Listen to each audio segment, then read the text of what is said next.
Hello बच्चों, आज हम कक्षा 10 गणित के अंतर्गत घन के बारे में पढ़ेंगे। तो उसमें हम सबसे पहले घन क्या होता है ये जान लेते हैं, फिर उसके पृष्ठीय क्षेत्रफल, आयतन, संपूर्ण पृष्ठीय क्षेत्रफल, विकर्ण और फिर उन्हीं पर आधारित कुछ प्रश्नों के हल भी हम इसमें देखेंगे। तो घन क्या होता है? 6 समान पृष्ठों वाली ऐसी ठोस आकृति जिसकी सभी विमाएं समान हों घन कहलाती है। यहाँ पर देखिए, ये एक आकृति है, जैसे आपने लूडो में पासा देखा होगा, उसके प्रत्येक पृष्ठ जो है वो एक समान होते हैं। तो उसी प्रकार की आकृति को हम क्या कहते हैं? घन कहते हैं। इसमें यहाँ पर देखिए, ये वाली भुजा इस वाली भुजा के बराबर है और यहाँ भी ए इसकी लंबाई रहेगी, इसकी भी लंबाई ए है, ये भी ए है, ये भी ए है। मतलब इसकी प्रत्येक भुजा जो है वो एक समान रहेगी और हमने यहाँ पर चित्र में ए लंबाई माना है, तो इसकी प्रत्येक भुजा की माप वो जो कितनी रहेगी? 1 सेंटीमीटर। तो अब घन का पृष्ठीय क्षेत्रफल क्या हो जाएगा? 4 इंटू भुजा स्क्वायर। और भुजा स्क्वायर क्या है? देखिए यहाँ पर ये जो सतह बनी हुई है, ऊपर सतह जो है वो कैसी है? वर्गाकार है। तो वर्ग का क्षेत्रफल क्या होता है? भुजा स्क्वायर। अब यहाँ पर देखिए, ये ऊपर वाली भुजा, ये बाएं तरफ की भुजा इधर, ये दाहिने तरफ की और ये सामने वाली, ये 4 भुजाएं आपको सामने दिख रही हैं। तो पृष्ठीय क्षेत्रफल के तौर पर आप जो है 4 गुणे भुजा स्क्वायर कर देंगे, ये फार्मूला लगाएंगे, आपका पृष्ठीय क्षेत्रफल आ जाएगा। घन का आयतन निकालना है तो क्या करेंगे? हम भुजा क्यूब कर देंगे, क्योंकि सभी भुजाएं समान हैं तो लंबाई गुणे चौड़ाई गुणे ऊंचाई, उस तरीके से यहाँ फार्मूला लगा दिया जाएगा, जिससे बन जाएगा भुजा क्यूब। घन का संपूर्ण पृष्ठीय क्षेत्रफल, संपूर्ण पृष्ठीय क्षेत्रफल का मतलब जितनी भी सतह हैं उन सभी का क्षेत्रफल आपको निकालना है। तो सतह कितनी होती हैं इसमें? 6 समान, 6 समान सतह हैं और प्रत्येक सतह कैसी है? वर्गाकार है। तो सभी का जब हम क्षेत्रफल निकालेंगे तो क्या होगा? भुजा स्क्वायर। और 6 सतह हैं तो क्या होगा? 6 गुणे भुजा स्क्वायर। फिर घन का विकर्ण निकालना है, तो घन का विकर्ण कैसे निकलेगा? ये आ जाएगा आपका √3 इंटू भुजा।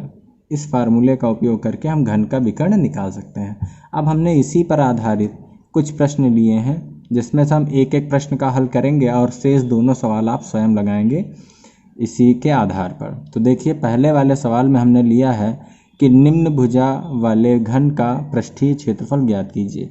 तो आपको मालूम है कि पृष्ठीय क्षेत्रफल क्या होता है? 4 गुणे भुजा स्क्वायर।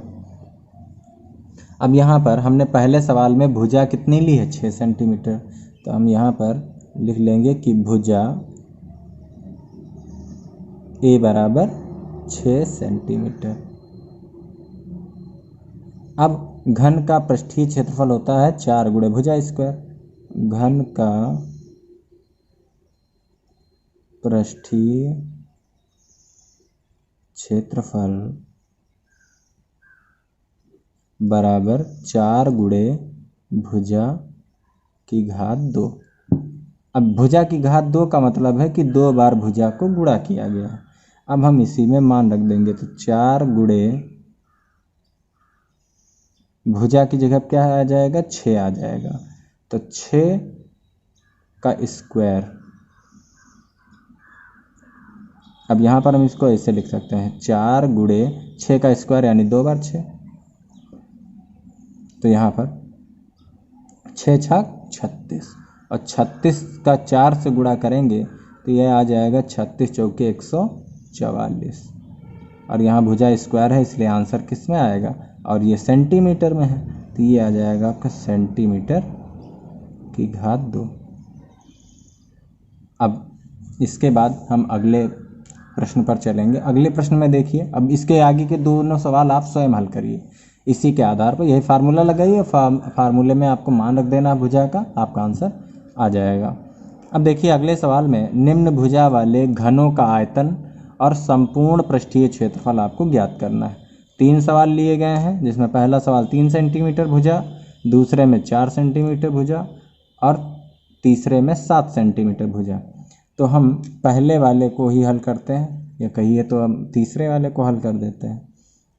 चलिए पहले वाले को ही हल कर देते हैं। तो पहले वाले में भुजा कितनी दी है? ये हल है पहले वाले का। तो भुजा कितनी है? 3 सेंटीमीटर।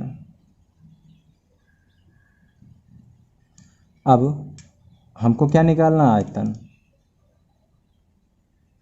तो आयतन बराबर ये होता है भुजा की घात 3।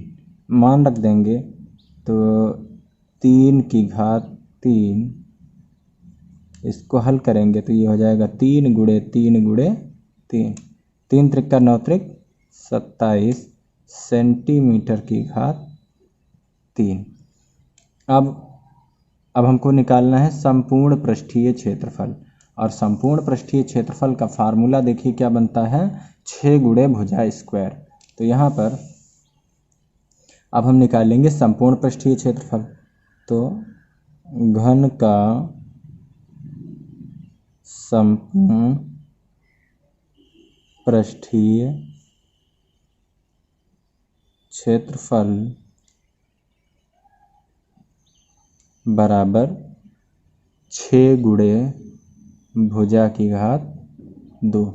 मान रख देंगे तो 6 गुणे भुजा की जगह पर आ जाएगा 3, इसका स्क्वायर 6 गुणे 3 गुणे 3, तो ये बन जाएगा 3 त्रिक 9 और 9 छाके 54, और ये सेंटीमीटर में दिया है तो सेंटीमीटर स्क्वायर। तो इस तरीके से आप इसके दो अन्य सवाल, जिसमें भुजा आपको एक में दी है 4 सेंटीमीटर, दूसरे में दी है 7 सेंटीमीटर, इस सवाल को भी बिल्कुल इसी तरीके से आपको लगाना है। फार्मूले में आप मान रखेंगे, आपका हल जो है वो आ जाएगा। तो आज के लिए इतना ही, धन्यवाद।